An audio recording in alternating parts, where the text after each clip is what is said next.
College में मनोविज्ञान की क्लास चल रही थी। प्रोफेसर अपना व्याख्यान चालू रखे थे। बीच बीच में ब्लैक बोर्ड पर कुछ लिखते थे। जैसे ही उन्होंने ब्लैक बोर्ड पर कुछ लिखने के लिए चौक उठाया, पीछे से किसी स्टूडेंट ने सीटी बजा दी। प्रोफेसर ने पूछा, सीटी किसने बजाई? कोई भी कुछ नहीं बोला।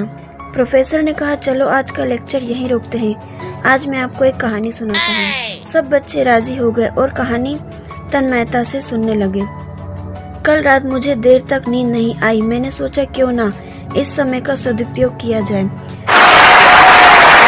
मैंने सोचा कार में पेट्रोल नहीं है, पेट्रोल ही भरवा लिया जाए ताकि सुबह कॉलेज जाने में जल्दबाजी ना करना पड़े। मैंने कार निकाली और पेट्रोल पंप पर गया और टंकी फुल करवा ली।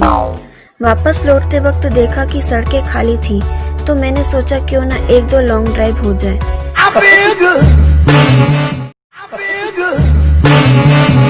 मन भी फ्रेश हो जाएगा। मैं अभी कुछ ही दूर गया था कि सामने देखा एक खूबसूरत लड़की शेड के नीचे अकेली खड़ी थी। शायद किसी पार्टी से आ रही होगी। मेरे मन में आया कि हो सकता है कि वो किसी का इंतजार कर रही हो और उसे लेने कोई ना आ सका हो।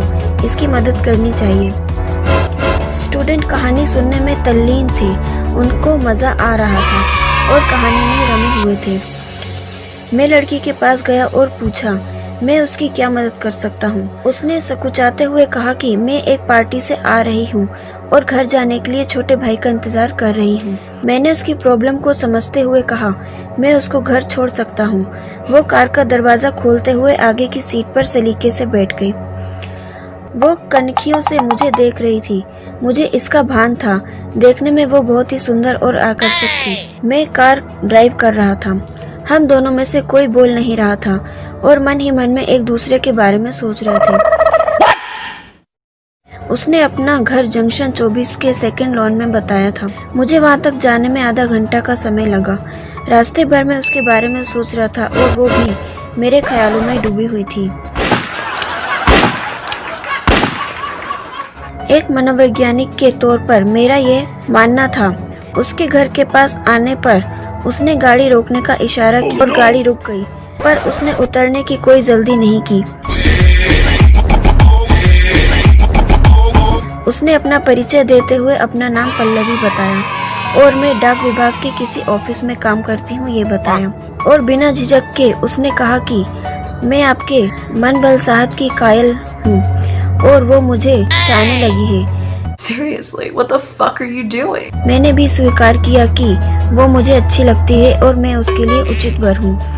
मैंने उसको बताया कि मैं राजकीय कॉलेज में मनोविज्ञान का प्रोफेसर हूँ और वो बड़ी प्रभावित हुई।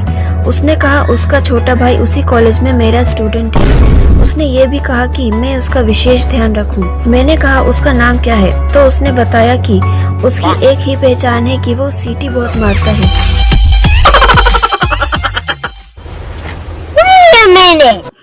और क्लास के सभी स्टूडेंट की नजरें सीटी मारने वाले लड़के पर टिकी थी। Oh my God! बात ये नहीं थी कि पल्लवी उस लड़के की बहन का नाम था। बात तो ये थी कि बिल्ली थैले में से अपने आप बाहर आ गई थी। प्रोफेसर ने अपने मनोविज्ञान के ज्ञान से कैसे चालाकी से पता लगा लिया कि सीटी मारने वाला लड़का कौन है। सब स्टूडेंट ने स्वतः ये बता दिया कि सीटी किसने बजाई थी।